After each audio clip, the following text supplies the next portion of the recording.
Okay, here's a quick video on style points for launch and recovery on the Sunfish. The number one, and always, you got to have the Flemish coil for the bow line. You need a bow line. You don't have to have one, but we like having it to help control the boat when it floats on and off the dolly. Been some questions about the halyard and the booms lately in the gooseneck, which side of the mast that the booms go, and normally they go on the port side. And the number one reason is this halyard comes down on the starboard side. So you run it up through the top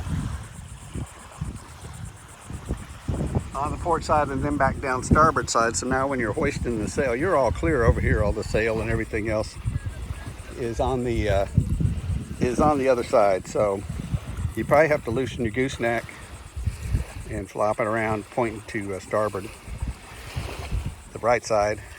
And remember, pointing right is the right way. So when you get your halyard on there, throw a little figure 8 knot on the end of it so it doesn't, wind blowing, it doesn't get sucked through there and it's trailing. Then you have to downrig everything to get your halyard back.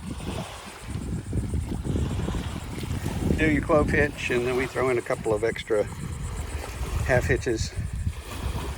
Now for the sitting on the beach for a while you have your frozen drinks and your turkey jerky, then we do what we call a beach roll, where we roll the sail up on itself. We don't roll it around the booms because it won't do that with the mast in there anyway. Roll the sail up on itself, not pinch between the booms, and then just take your sheet and throw a quick hitch on there so the wind doesn't blow it away. Looks real scenic to have your sail flapping in the breeze, but also that's damaging your sail the way it hangs if it's there.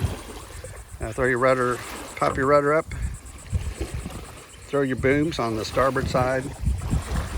That way they go down on the port side. It kind of helps hold them to keep from sliding off either way. Happy 4th, by the way, for everybody. And then some folks throw the dagger board in like this, so now you've got this little notch that your booms and sail can rest in. Always got to have your sponge, and you're all set to take a break and ready to go when it's time to be going again. That about does it.